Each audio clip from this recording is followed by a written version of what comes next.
बहुत समय पहले की बात है, जब धरती पर आधुनिक मानव सभ्यता का नामो निशान नहीं था। जंगलों के बीच विशाल बर्फीले मैदान पसरे थे। यह युग था जब मनुष्य शिकारी होते थे, पत्थरों से हथियार बनते थे और अस्तित्व के लिए प्रकृति से संघर्ष ही जीने का दीवाने का एकमात्र सत्य था। इस कहानी की शुरुआत होती है एक छोटे से कबीले से कदी। यह कबीला कठोर मौसमों और हिंसक जीवों के बीच अपने अस्तित्व की लड़ाई लड़ता आ रहा था। कबीले के मुखिया का नाम था ताओ, एक मजबूत, बुद्धिमान और अनुभवी योद्धा जो अपने निर्णयों के लिए जाना जाता था। लेकिन इस बार उसकी आंखों में चिंता की लकीरें थीं, क्योंकि पहली बार उसके पुत्र को जीवन की सबसे कठिन परीक्षा से गुजरना था। उसके बेटे का नाम था केड़ा। केड़ा एक संवेदनशील आत्मा। केड़ा ताचे 17 dapat satsar sabalai. अवश्य तत्पाई गए साटनी कवदे अयुवास्ता था। वह बाकियों से अलग था, अंदर से कोमल, सोचने समझने वाला और हिंसा से घबराने वाला। उसके मन में हर जीव के लिए दया थी और यही बात ताओ को परेशान करती थी। एक शिकारी को कठोर होना चाहिए, निर्णायक होना चाहिए। ताओ अपने बेटे को अगली शिकार यात्रा पर ले जाने का निर्णय करता है, एक ऐसी यात्रा जिससे लौटना हर बार संभव नहीं होता। ताओ ने पत्नी को समझाया, अब समय आ गया है, उसे पुरुष बनना होगा। पत्नी ने कांपती आवाज में कहा, उसका हृदय बहुत कोमल है ताओ, क्या वह इस निर्दयी दुनिया के लिए बना है? ताओ ने दूर क्षितिज की ओर देखा और कहा, या तो ये दुनिया उसे तोड़ देगी या वह इस दुनिया को झुकने पर मजबूर कर देगा। प्रस्थान जीवन की पहली अग्नि परीक्षा। भोर की किरणें जब बर्फीले मैदानों पर फैलीं, तब केड़ा कबीले के योद्धाओं के साथ यात्रा पर निकला। उसके कंधे पर चमड़े की थैली थी जिसमें थोड़ी सी सूखी मछली, एक चकमक पत्थर और उसके पिता द्वारा बनाया गया तीर धनुष था। उसकी आंखों में उत्सुकता थी पर दिल में डर। ताओ ने उसे कंधे पर थपकी दी। जो डरता है वही सच्चा योद्धा बनता है। पथरीले पहाड़, बर्फीली हवाएं और जानवरों की आवाजें, यह सब उसके लिए नया था। बाकी शिकारी हंसते, मजाक करते, लेकिन केड़ शांत था। उसकी आंखें हर पेड़, हर जानवर, हर आकाश के बदलते रंग को बड़े गौर से देख रही थी। वह प्रकृति को महसूस कर रहा था। पहला शिकार एक शपथ। हफ्तों की यात्रा के बाद वे एक खुले मैदान में पहुंचे जहां हजारों बाइसन इसके थी जंगली फाइने बड़े करे थे। यही था उनका लक्ष्य। ताओ ने सबको इशारा किया, हम झुंड को ढाल से घेरेंगे और ऊंचाई से उन्हें नीचे गिराएंगे। योजना के अनुसार शिकारी चुपचाप चट्टानों पर चढ़ गए और आवाजें करके झुंड को डराया। बाइसन भागे और अचानक एक छोटा बाइसन सीधा केड़ा की ओर दौड़ा। केड़ा भयभीत हुआ पर वहीं खड़ा रहा। उसके पिता चिल्लाए, केड़ा तीर छोड़ो, पर केड़ा ने तीर नहीं छोड़ा। उसका हाथ कांप रहा था। तभी बाइसन ने उसे धक्का दिया और वह चट्टान से नीचे गिर गया। सभी नीचे भागे। ताओ की आंखों में खून उतर आया था। वह चिल्लाया, केड़ा। चट्टान के नीचे झांका तो देखा केड़ा एक चट्टान पर अटका था। नीचे गहरी खाई थी। सबने कहा वह मर गया होगा, पर ताओ का दिल मानने को तैयार नहीं था। उसने एक पत्थर उठाया, आकाश की ओर देखा और कहा, यदि मेरा पुत्र जीवित है तो वह लौट कर आएगा, तब तक मैं उसका नाम नहीं लूंगा। पुनर्जन्म, दर्द और धैर्य। केड़ा की आंखें धीरे धीरे खुली। शरीर टूट चुका था। एक हाथ में गंभीर चोट थी और पैर मुड़ चुका था। चारों ओर बर्फ, ठंड और सन्नाटा। सांस लेना भी कठिन हो रहा था। कई दिन बीते। वह रेंगते हुए एक गुफा में पहुंचा। दर्द से कराहता हुआ वह खुद को पत्थरों से गर्म रखने लगा। धीरे धीरे उसने घास और चमड़े से पट्टी बनाई। एक टहनी से सहारा लेकर चलना शुरू किया। हर कदम एक युद्ध था। भेड़ियों की घात। एक दिन दूर जंगल में कुछ भेड़ियों ने एक जंगली सुअर का पीछा किया। सुअर घायल होकर केड़ा की गुफा के पास आ गया। भेड़ियों ने सुअर पर हमला कर दिया। केड़ा ने खुद को छुपा लिया, पर उनमें से एक भेड़िया चोटिल हो गया और बाकी झुंड ने उसे छोड़ दिया। केड़ा धीरे धीरे बाहर आया और देखा घायल भेड़िया कांप रहा था, पर उसकी आंखों में वही पीड़ा थी जो केड़ा ने खुद महसूस की थी। वह उसे मार सकता था, पर उसने ऐसा नहीं किया। एक अनोखी दोस्ती की शुरुआत। अगले दिन केड़ा उस भेड़िए के पास गया जो अब गुर्रा नहीं रहा था। केड़ा ने उसे पानी पिलाया, मछली दी। भेड़िया पहले डरता रहा, पर धीरे धीरे उसने स्वीकार कर लिया कि यह इस इंसान शत्रु नहीं है। केड़ा ने उसका नाम रखा अल्फा। उसने पट्टी बांधी, दवा लगाई और दोनों एक ही गुफा में रहने लगे। बर्फीले तूफान, भूख और अकेलापन, इन सब से लड़ते हुए इंसान और जानवर के बीच एक अनकहा रिश्ता बनने लगा। एक रात अल्फा के शरीर से केड़ा ने अपना हाथ लगाया और कहा, हम एक दूसरे के बिना नहीं बच सकते। अब कई दिन बीत चुके थे। केड़ा और अल्फा दोनों अपनी अपनी चोटों से जूझ रहे थे।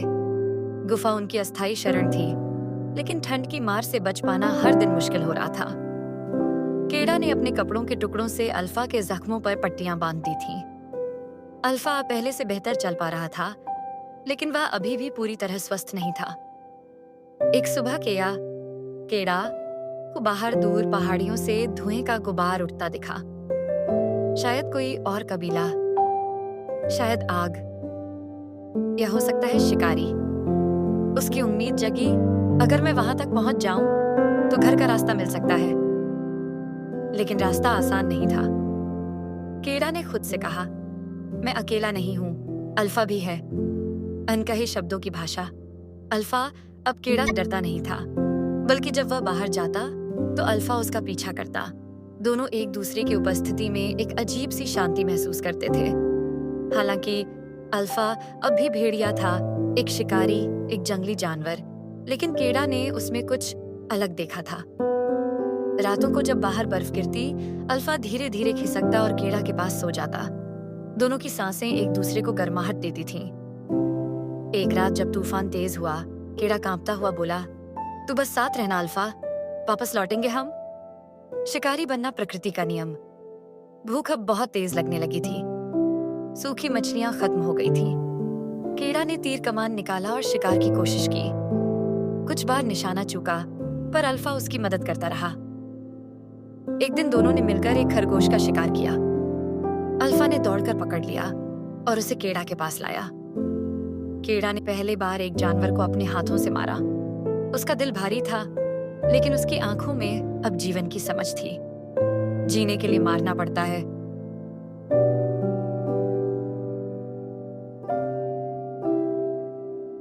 ये बात वह अब महसूस कर रहा था।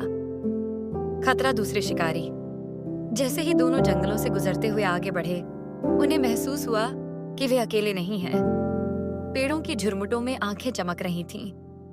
यह भेड़ियों का ही एक और झुंड था, अल्फा का पुराना परिवार। अल्फा चौंक गया। वह गुर्राने लगा। केड़ा ने देखा वे भेड़िए अब उसके दोस्त को दुश्मन समझ रहे थे, क्योंकि वह अब इंसान के साथ था। भेड़ियों ने घेरा डाल लिया। केड़ा ने धनुष उठाया, लेकिन अल्फा उसके सामने खड़ा हो गया। उसने गुर्राते हुए अपने ही झुंड को दूर धकेला। कुछ समय तक वे भड़कते रहे, फिर धीरे धीरे एक एक कर भेड़िए पीछे हटने लगे। केड़ा की आंखें भर आईं। तूने मेरे लिए अपने ही झुंड से लड़ाई कर ली। भरोसे की गहराई।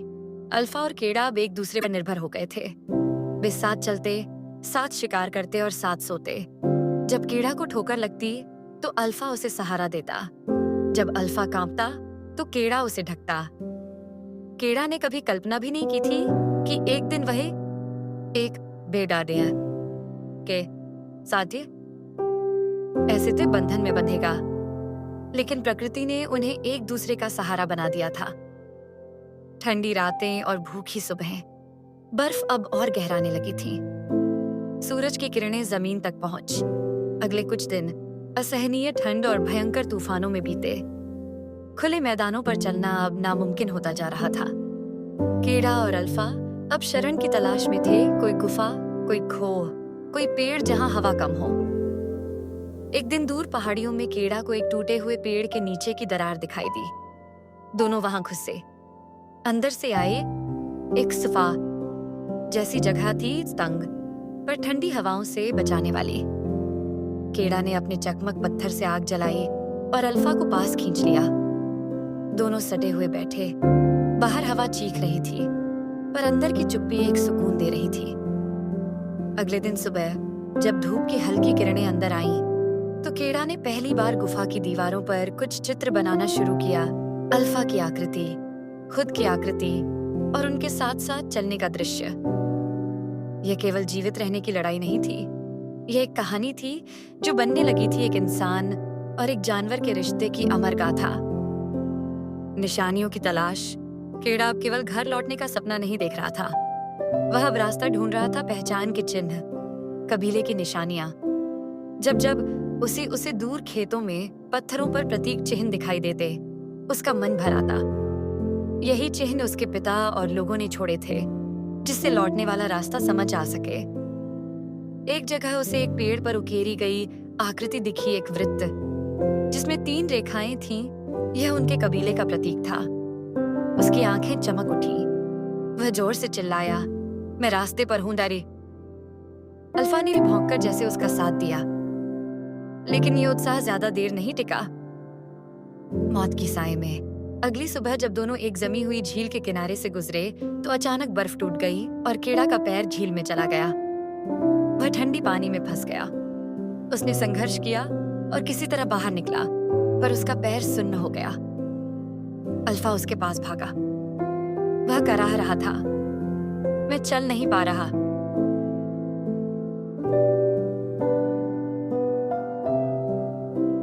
अल्फा ने उसके थैले से कपड़ा खींचकर उसके पैर पर गिरा दिया, फिर बार बार उसके शरीर को अपनी गर्मी से रगड़ता रहा। केड़ा को होश आने में घंटों लगे। जब उसकी आंख खुली तो अल्फा उसके चेहरे को चाट रहा था। तू मेरा सच्चा दोस्त है, वह बड़बड़ाया। जीवन का नियम शिकार या शिकार।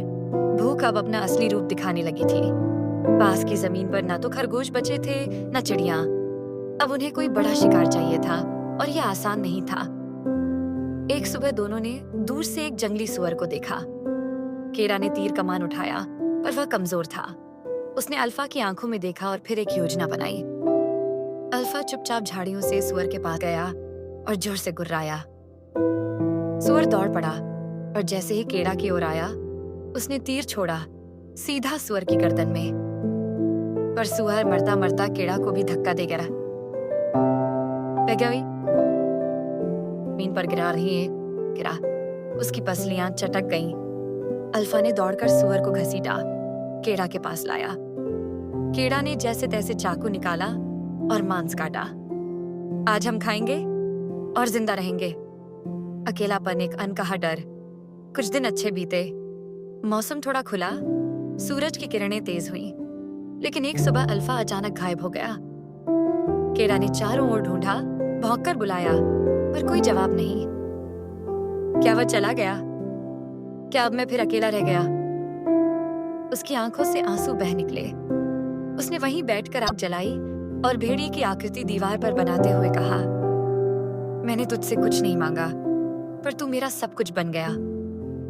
वापसी और आखिरी संघर्ष। 3 दिन बाद, जब केड़ा उम्मीद छोड़ चुका था, दूर घासों में हलचल हुई। अल्फा वापस आया, लेकिन घायल था। उसके शरीर पर पंजों के निशान थे। शायद किसी भालू या तेंदुए से लड़कर आया था। केड़ा रो पड़ा। तू वापस आया? तूने मेरा साथ नहीं छोड़ा। उसने फिर उसकी पट्टियां की, उसे मछली खिलाई और उसे गले से लगा लिया। अब हम साथ चलेंगे, अंत तक। ठंडी हवाओं के बीच जब सूरज की रोशनी जमीन पर पड़ी, तो केड़ा ने देखा कि अब बर्फ कुछ पिघलने लगी है।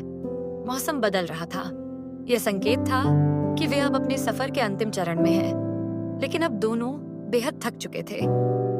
केड़ा ने अल्फा के सिर पर हाथ रखकर कहा, अब सिर्फ कुछ मील और फिर हम घर होंगे। अल्फा की आंखों में कमजोरी थी, लेकिन जब उसने केड़ा को देखा तो उसकी पूंछ हिली। वह भी अब इसी उम्मीद से जिंदा था। आखिरी पहाड़। घर जाने का रास्ता एक आखिरी ऊंचे पहाड़ से होकर जाता था। पर यह पहाड़ न केवल बर्फ से ढका था, बल्कि खतरनाक चट्टानों और फिसलन से भरा हुआ था। केड़ा ने खुद को कसकर बांध लिया, लकड़ी की छड़ी ली और अल्फा को अपने पीछे चलने को कहा। हमें ऊपर चढ़ना ही होगा। चढ़ाई के दौरान अचानक एक बड़ी चट्टान फिसली। अल्फा आगे था। वह डगमगाया और गिरते गिरते बचा। कीड़ा ने फौरन उसकी तरफ हाथ बढ़ाया। अल्फा, पकड़। भारी सांसों और कंपकंपाते हाथों से उसने अल्फा को खींच लिया। दोनों थक कर वहीं बैठ गए। कीड़ा ने कहा, अब हम वापस नहीं जा सकते, ऊपर ही जाना है। यादें जो जलती रहीं। रात को पहाड़ की चोटी पर उन्होंने एक बार फिर आग जलाई। कीड़ा की आंखें अब कई तरह की यादों से भरी थीं। माँ की गोद, पिता की गर्जना, झुंड की आग, और वह आए आखिरी शब्द जब पिता ने कहा था, अगर तू जिंदा लौट आया तो तू सिर्फ बेटा नहीं, योद्धा होगा। कीड़ा ने अल्फा की ओर देखा। उसके शरीर से खून रिस रहा था, लेकिन उसकी आंखों में अब भी जान थी। हम योद्धा हैं अल्फा, उसने कहा। मृत्यु की देहरी। अगले दिन पहाड़ से उतरते समय अचानक अल्फा की हालत बिगड़ गई। उसके पैर लचक गए और वह जमीन पर गिर गया। अल्फा, नहीं। कीड़ा दौड़ा, उसे अपनी गोद में उठाया। अल्फा की सांसें धीमी थीं। उसकी आंखें अब बंद होने लगी थीं। तू नहीं मर सकता। नहीं, कीड़ा चिल्लाया। उसने अल्फा को उठाया, उसे अपनी पीठ पर लादा और चल पड़ा। रास्ता लंबा था, लेकिन उसके अंदर एक आग जल रही थी। वह अब किसी भी कीमत पर उसे घर ले जाना चाहता था। आखिरी सांस। दिन ढल रहा था। दूर पहाड़ी के उस पार उसे अपने गांव की छतों की आकृति दिखी। धुआं उठ रहा था। वह जानता था, बस कुछ और कदम। लेकिन अल्फा की सांसें अब बहुत धीमी थीं। कीड़ा भागा, चिल्लाया, कोई है? कोई सुनो। गांव के लोग भागते हुए आए। उसके पिता ने उसे देखा, आंखों में अविश्वास, फिर गर्व और खुशी। कीड़ा वहीं गिर पड़ा, लेकिन अपनी गोद में अल्फा को कस कर पकड़े रहा। वह मेरा दोस्त है, वह मेरे साथ जिंदा रहा है। लेकिन अल्फा की आंखें अब बंद हो चुकी थीं। उसकी छाती स्थिर थी। कीड़ा रो पड़ा, नहीं अल्फा, नहीं। गांव वाले चुप थे। पिता ने हाथ बढ़ाया, अल्फा की नब्ज टटोली। फिर एक पल और जीवन का चमत्कार। अचानक अल्फा की पूंछ हिली, उसकी सांस लौटी। वह जिंदा है, कोई चिल्लाया। कीड़ा ने आंखें खोली और देखा, अल्फा की आंखें फिर से चमकने लगी थीं। उसने जोर से चिल्लाया, तूने हार नहीं मानी। गांव वालों ने अल्फा को इलाज दिया। उसे गर्मी दी गई, खाना दिया गया। एक नई शुरुआत। कुछ दिन बाद जब अल्फा पूरी तरह स्वस्थ हो गया, कीड़ा और उसके पिता ने उसे अपने कबीले में सम्मानपूर्वक स्थान दिया। लोगों ने उसे न केवल एक जानवर की तरह देखा, बल्कि एक योद्धा, एक साथी और एक संरक्षक की तरह स्वीकार किया। अगले महीने अल्फा ने 2 और भेड़ियों को जन्म दिया, नर और मादा। उनका नाम रखा गया ओरा और नावा।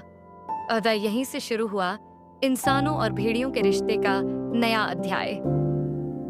जिसे कभी जंगली समझा गया, वही अब परिवार बना। सर्दियों का अंत हो चुका था। सूरज की गर्मी अब धरती को फिर से जीवन देने लगी थी। बर्फ पिघलने लगी थी और नदियां फिर से बहने लगी थी।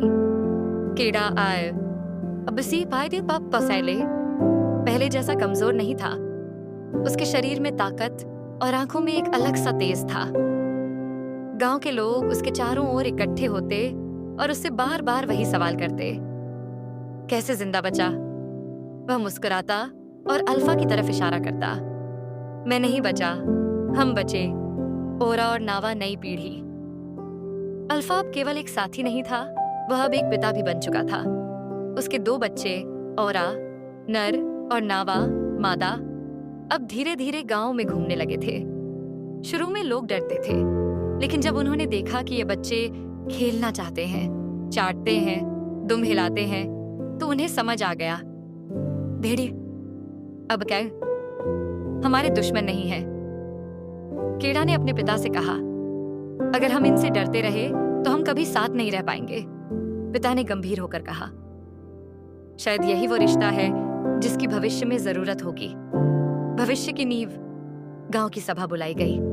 पुराने मुखिया बोले, कीड़ा केवल लड़का नहीं रहा, उसने जो किया वह कबीले के इतिहास में कोई नहीं कर सका। उसने न केवल अपने प्राण बचाए, बल्कि एक जंगली प्राणी को अपना बनाया।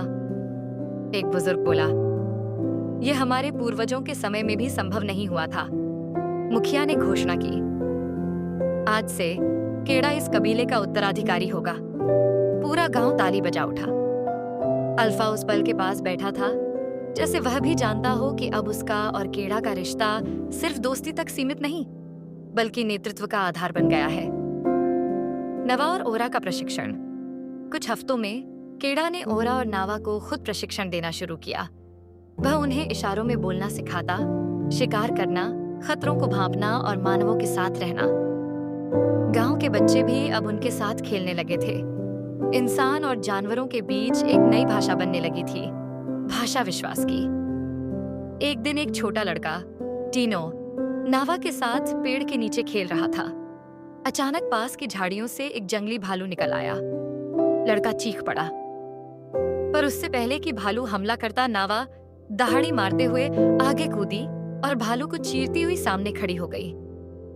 भालू पीछे हट गया। लड़के की जान बच गई। गांव में सभी ने देखा, अब ये भेड़िए हमारी सुरक्षा भी कर सकते हैं। विश्वास की परीक्षा। लेकिन हर जगह सभी लोग इस बदलाव को सहज नहीं ले पा रहे थे। गांव के एक बुजुर्ग शिकारी, नाम था मूरख, बोला, इन जानवरों को पालतू बनाकर हम अपनी सीमा तोड़ रहे हैं। एक दिन ये हमें ही खा जाएंगे। केड़ा ने जवाब दिया, अगर हम इन्हें जानवर की तरह ट्रीट करेंगे तो शायद हाँ, लेकिन अगर इन्हें परिवार बनाए तो ये हमारी ताकत होंगे। मूरख चुप रहा, लेकिन आंखों में अविश्वास था। एक और तूफान। एक रात गांव पर एक तूफानी हमला हुआ। नदियां उफान पर थीं, हवाएं तेज और पेड़ उखड़ने लगे थे। लोग छिप गए, लेकिन कुछ बच्चे और बूढ़े बाहर फंस गए। केड़ा और कुछ साथी दौड़े, उनके साथ ओरा और नावा भी भागे। बर्फ और बारिश के बीच जानवरों ने अपनी गंध से बच्चों को ढूंढा और उनकी रक्षा की। नावा ने एक गिरे हुए पेड़ के नीचे फंसे बच्चे को खींचकर निकाला। तूफान के बाद जब सब सुरक्षित थे, तब मूरख खुद केड़ा के पास आया और झुका। मैं गलत था, ये जानवर नहीं, संरक्षक है। नाम की शुरुआत। अब ये रिश्ता सिर्फ गांव तक सीमित नहीं रहा। पास के दूसरे कबीले जब इस बारे में सुनने लगे, तो केड़ा के पास दूत आने लगे। क्या तुम हमें भी सिखा सकते हो ये संबंध? केड़ा ने गांव के मुखिया से कहा, यह समय है जब हम सिर्फ अपने लिए न सोचें, बल्कि पूरे मानव समाज के लिए सोचें। और यहीं से एक नई प्रणाली की शुरुआत हुई, इंसानों और भेड़ियों के गठजोड़ की। एक नया युग, एक नई सभ्यता, जिसका नाम रखा गया अल्फा सभ्यता। नई सभ्यता, अल्फा सभ्यता अब धीरे धीरे पास पड़ोस के कबीलों में फैल रही थी। इंसानों और भेड़ियों का यह अनोखा रिश्ता अब बाकी लोगों के लिए जिज्ञासा और ईर्ष्या दोनों बन चुका था। हर कोई यह समझ नहीं पा रहा था कि कोई भेड़िए पर इतना भरोसा कैसे कर सकता है। केड़ा अब केवल अपने गांव का नेता नहीं था, वह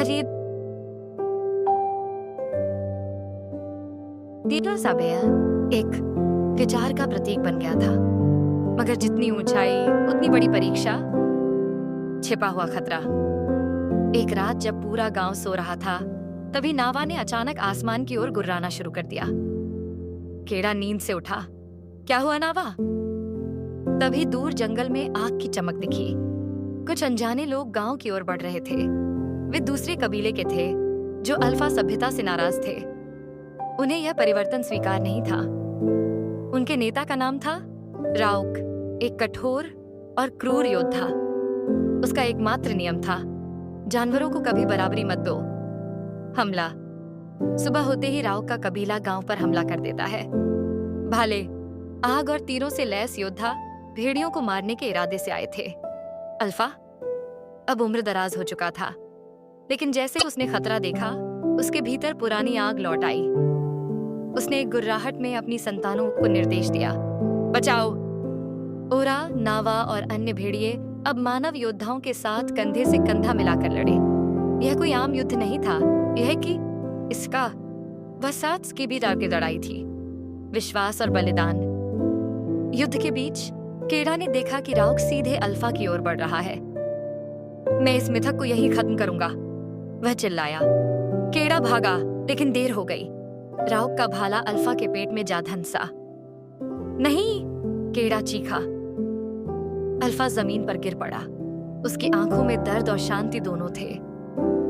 केड़ा ने गुस्से में राउक से युद्ध किया। तलवार और भाले के वारों से भरा वह टकराव अब न्याय और अन्याय की जंग बन गया।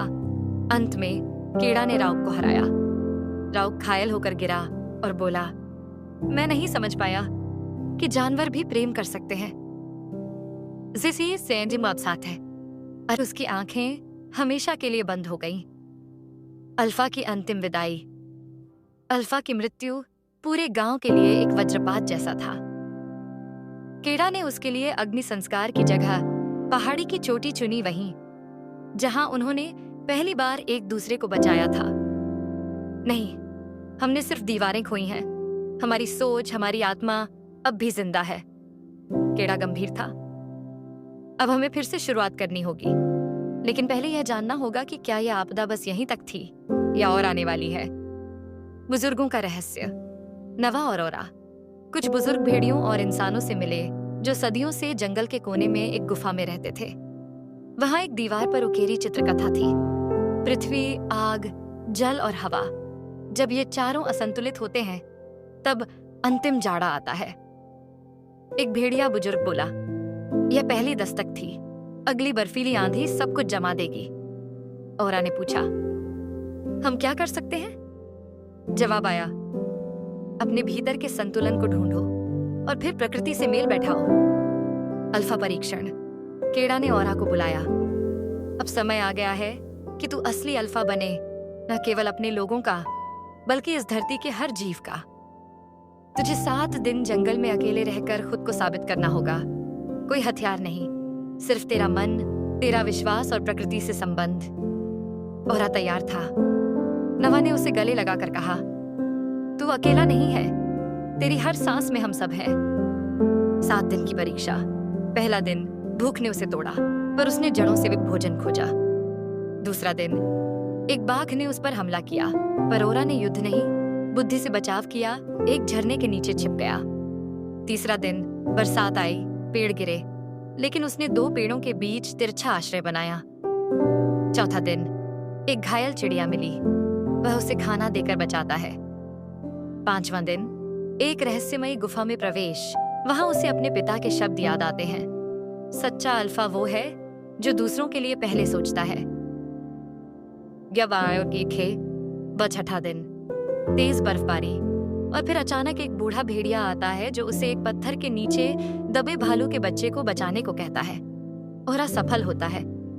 7वां दिन वह एक ऊंचाई पर खड़ा होता है और पहली बार सूरज की नई किरण उसके चेहरे पर गिरती है। अब वह लौटता है एक नया अल्फा बनकर। अल्फा सभ्यता।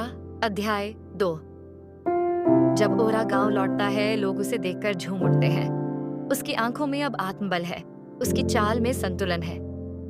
केड़ा मुस्कुराता है। अब तू सिर्फ एक बेटा नहीं, तू अब विचार बन चुका है। ओरा कहता है, हम फिर से गांव बनाएंगे, लेकिन इस बार हर पेड़, हर नदी, हर जानवर को साथ लेकर। नवा ने कहा, हम प्रकृति के नहीं, प्रकृति हम में है। गांव फिर से बसाया गया ऊंचाई पर, वृक्षों के भीतर घर, जल संरक्षण प्रणाली और सबसे महत्वपूर्ण एक मंदिर जो इंसानों और भेड़ियों के संतुलन को दर्शाता था। शांति के कुछ महीनों बाद जंगल के किनारे एक अजीब हलचल होने लगी।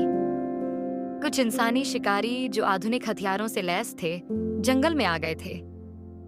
उनका उद्देश्य था जंगल की दौलत और भेड़ियों को खत्म कर देना। ओरा ने यह खबर सुनते ही केड़ा और नवा को इकट्ठा किया। हमें अब न केवल प्रकृति से बल्कि इन बाहरी ताकतों से भी लड़ना होगा। नए हथियार, नए दुश्मन। शिकारी आधुनिक थे, उनके पास बंदूकें, ट्रैक्सर और फैंसी तकनीकें थीं। भेड़िए और इंसान जो पुराने जमाने के थे, उनके सामने कमजोर पड़ने लगे। केड़ा ने कहा, हमें भी बदलना होगा। पुरानी तरकीबें अब काम नहीं आएंगी। ओरा ने ठाना कि वह शिकारियों से बातचीत करेगा। बातचीत की कोशिश। ओरा ने एक दिन जंगल के बीचों बीच शिकारियों से मिलने का फैसला किया। शिकारियों के नेता से उसने कहा, यह जंगल सिर्फ तुम्हारा नहीं, हमारा भी घर है। हम सभी को साथ रहना होगा। नेता ने ठुकराया, हम यहाँ सिर्फ संसाधन लेने आए हैं, तुम्हारे लिए कोई जगह नहीं। ओरा को यह सुनकर दिल टूट गया। नए साथी की खोज। ओरा ने महसूस किया कि लड़ाई केवल हथियारों की नहीं, दिमाग की भी है। उसने गांव के कुछ युवाओं को चुना और उन्हें जंगल के रहस्यों और रणनीतियों की ट्रेनिंग देने लगा। नवा ने तकनीकी ज्ञान जुटाया और शिकारियों के उपकरण समझने लगी। अगर हम उनके तरीके नहीं सीखेंगे तो बचना मुश्किल होगा। पहला बड़ा झटका। एक दिन शिकारियों ने गांव पर हमला कर दिया। भेड़िए बहादुरी से लड़े, लेकिन उनकी संख्या कम थी। ओरा को अपनी काबिलियत पर सवाल उठने लगे। क्या मैं अपने लोगों को बचा पाऊंगा? नई रणनीति। ओरा और केड़ा ने मिलकर एक योजना बनाई। हम जंगल का फायदा उठाएंगे, शिकारियों को जाल में फंसाएंगे। वे नदी के पास एक छलावा बनाया जहां शिकारी फंसे। भेड़िए और इंसान मिलकर शिकारियों को घेरने लगे। संघर्ष और जीत। लंबी लड़ाई के बाद शिकारियों को पीछे हटना पड़ा। ओरा ने कहा, यह सिर्फ एक लड़ाई थी, असली लड़ाई अभी बाकी है अपनी सभ्यता को बचाने की। शिकारी गांव से पीछे हटे नहीं थे। वे जंगल की संपदा को हथियाने के लिए बड़े स्तर पर योजना बना रहे थे। उनके साथ कुछ बाहरी व्यापारी भी थे जो जंगल के संसाधनों से मोटा लाभ कमाना चाहते थे। ओरा ने अपने साथियों के साथ मिलकर इस खतरे को भांप लिया। ये केवल एक शिकारी समूह नहीं है, ये पूरी औद्योगिक ताकत है। केड़ा ने चेतावनी दी। नया गठबंधन। ओरा ने गांव के सभी भेड़ियों और इंसानों को एकजुट करने का फैसला किया। उन्होंने निकट के अन्य गांवों और आदिवासियों से भी मदद मांगी। सभी को एक साथ लाकर उन्होंने एक बड़ा गठबंधन बनाया। हम सब एक हैं, ओरा ने कहा। हमारी ताकत हमारे एकजुट होने में है। न्याय के लिए जंगल की रक्षा के लिए युद्ध योजना। ओरा और उसके साथी जंगल की प्राकृतिक ताकतों को समझकर शिकारियों के खिलाफ लड़ाई की योजना बनाने लगे। वे नदी, पहाड़ और जंगल के रास्तों को अपने फायदे के लिए इस्तेमाल करेंगे।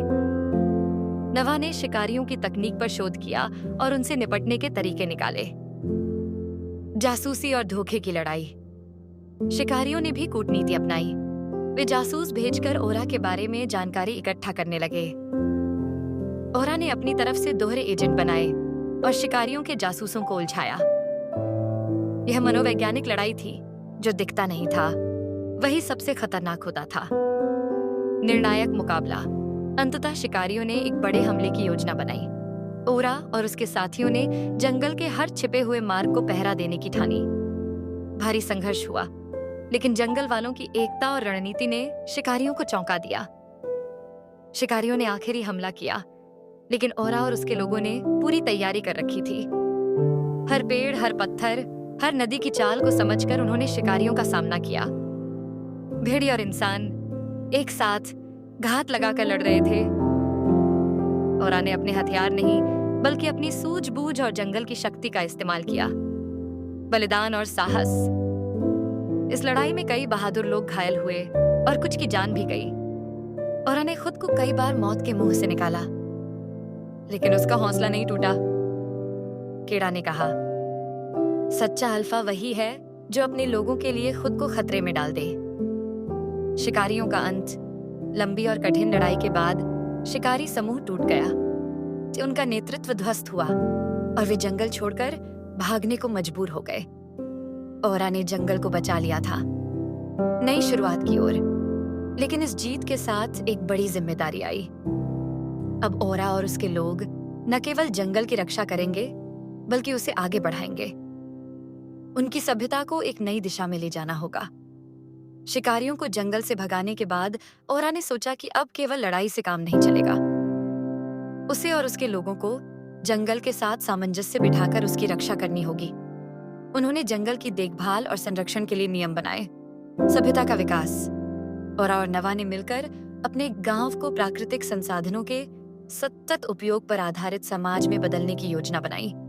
वे खेती, शिकार और जंगल के संरक्षण के बीच संतुलन बनाने लगे। नई पीढ़ी की शिक्षा। ओरा ने युवाओं को जंगल की महत्वता और उसकी रक्षा के बारे में शिक्षित करना शुरू किया। उनमें समझदारी, सहिष्णुता और प्रकृति के साथ जुड़ाव की भावना जगाई। उम्मीद की किरण। नई पीढ़ी ने भी ओरा का रास्ता अपनाया।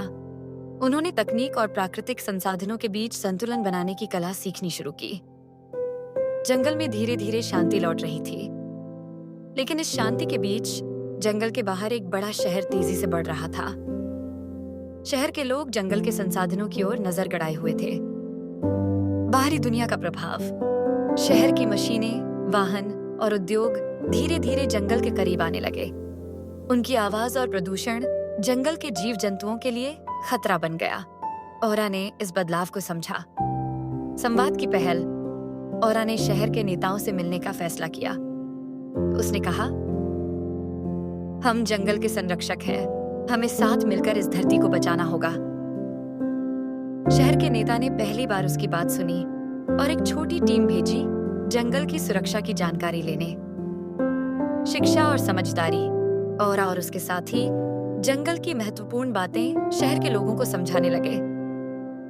शहर के बच्चे भी जंगल के महत्व को समझने लगे। ओरा ने महसूस किया कि जंगल और शहर दोनों को एक दूसरे को समझने की जरूरत है। उन्होंने शहर के कुछ युवाओं को जंगल में आमंत्रित किया ताकि वे यहाँ की प्रकृति को समझ सकें। साझा प्रयास, शहर और जंगल के लोग मिलकर पर्यावरण संरक्षण के लिए काम करने लगे। उन्होंने मिलकर जंगल के निकट औद्योगिक गतिविधियों को नियंत्रित करने के नियम बनाए। नई दोस्ती, ओरा ने शहर के युवाओं से दोस्ती की। वे तकनीक और जंगल की दुनिया के बीच एक पुल बन गए। भविष्य की योजना, ओरा ने एक सपना देखा, एक ऐसी दुनिया जहां इंसान और प्रकृति साथ साथ विकसित हों। उसने कहा, अगर एक साथ हम साथ चलें तो हम इस धरती को बचा सकते हैं। ओरा और उसके साथी जंगल की गहराई में एक प्राचीन गुफा की खोज करते हैं। गुफा में उन्हें पुरानी पेंटिंग्स और संदेश मिलते हैं जो उनके पूर्वजों की जीवन शैली को दर्शाते हैं। इतिहास से सीख, इन चित्रों को देखकर ओरा को एहसास होता है कि उनकी सभ्यता कितनी प्राचीन और सम्मानित है। उनके पूर्वज भी जंगल और प्रकृति के साथ गहरे संबंध रखते थे। अतीत और वर्तमान का मेल, ओरा ने तय किया कि वे अपने पूर्वजों की सीख को आधुनिक जीवन में लागू करेंगे। उन्होंने गांव में त्योहार और समारोह आयोजित किए जो प्रकृति की पूजा और सम्मान को दर्शाते थे। नया उत्साह, पुरानी परंपराओं को फिर से जागृत देखकर गांव में नई ऊर्जा और उमंग आई। लोगों ने मिलकर जंगल की रक्षा और अपनी संस्कृति की रक्षा करने का संकल्प लिया। जंगल में अचानक भयंकर तूफान आया। पेड़ गिर गए, नदी उफान पर आई और गांव के कई हिस्से तबाह हो गए। ओरा ने तुरंत राहत कार्य शुरू किया। उन्होंने लोगों को सुरक्षित स्थानों पर पहुंचाया और मदद का प्रबंध किया। एकता में ताकत, इस संकट ने सभी को और भी करीब ला दिया। भेड़िए और इंसान मिलकर गांव की मरम्मत में जुट गए। केड़ा ने कहा, सच में जब हम एकजुट होते हैं तो कोई भी चुनौती बड़ी नहीं होती। प्रकृति की शक्ति का सम्मान, तूफान के बाद ओरा ने लोगों को बताया कि प्रकृति को कभी हल्के में नहीं लेना चाहिए। वे प्राकृतिक संतुलन बनाए रखने के लिए और भी सतर्क रहने लगे। पुनर्निर्माण का संकल्प, गांव के लोग मिलकर अपने घरों और खेतों को फिर से बसाने लगे। ओरा ने सबको प्रेरित किया कि वे अपने इतिहास से सीख लें और भविष्य के लिए मजबूत बने। प्राकृतिक आपदा के बाद गांव में नई पीढ़ी ने बड़े उत्साह से जंगल की सुरक्षा और विकास में भाग लिया। वे अपने पूर्वजों की विरासत को आगे बढ़ाना चाहते थे। तकनीक और प्रकृति का मेल, नवा ने नई तकनीकों को जंगल के संरक्षण में उपयोग करना शुरू किया। उन्होंने आधुनिक साधनों से जंगल के संसाधनों को बिना नुकसान पहुंचाए उपयोग करना सिखाया। शहर के साथ बढ़ता रिश्ता, शहर और जंगल के बीच सहयोग और भी मजबूत हुआ। दोनों ने मिलकर पर्यावरण संरक्षण के लिए कई योजनाएं बनाई। आशा की किरण, ओरा ने सभी को एकजुट करते हुए कहा, हमारे हाथों में इस धरती का भविष्य है, हमें इसे सुरक्षित और सुंदर बनाना है। जंगल के भीतर कुछ नए खतरे उभरने लगे थे। जंगली जानवरों के बीच क्षेत्रीय संघर्ष और कुछ अंदरूनी मतभेद। ओरा को अब केवल बाहरी खतरे से नहीं, बल्कि अपने ही समुदाय के अंदर भी संतुलन बनाए रखना था। नेतृत्व की परीक्षा, ओरा ने न्याय और समझदारी से काम लिया। उन्होंने सभी पक्षों से बात की, मतभेदों को दूर किया और समुदाय को एकजुट किया। रणनीतियां, ओरा और उसके साथियों ने जंगल के भीतर शांति बनाए रखने के लिए नए नियम बनाए। वे समझते थे कि केवल बाहरी खतरे से लड़ना ही काफी नहीं, आंतरिक स्थिरता भी जरूरी है। भविष्य की ओर कदम, ओरा ने कहा, सच्ची ताकत केवल लड़ाई में नहीं, बल्कि समझ और सहिष्णुता में भी होती है। ओरा ने अपनी पूरी जिंदगी जंगल की रक्षा अपने लोगों के साथ मिलकर नई सभ्यता बनाने में बिताई। उसने दिखाया कि इंसान और प्रकृति के बीच सही तालमेल से बड़ी विपत्ति को हराया जा सकता है। विरासत। ओरा की कहानी जंगल में पीढ़ी दर पीढ़ी सुनाई जाती रही। उसके नेतृत्व और बलिदान को सम्मानित किया गया। वही साई एक मिका पैर बने अखा किड़वासे तास पास जम बड़े एक जुटे किसी भी सदिथी को मात पीते ही जा सकती रही। नई दुनिया का सपना। ओरा ने जो सपना देखा था, इंसान और प्रकृति का साथ साथ विकास, वह अब हकीकत बन रहा था। उसकी पीढ़ी ने उस सपने को आगे बढ़ाया और धरती को एक बेहतर जगह बनाया। अंत में ओरा ने अपने साथी के साथ जंगल के बीच खड़े होकर आसमान की ओर देखा। उसने मुस्कुराते हुए कहा, हमने न केवल जंगल को बचाया, बल्कि अपने भविष्य को भी बनाया। ओरा ने जो सपना देखा था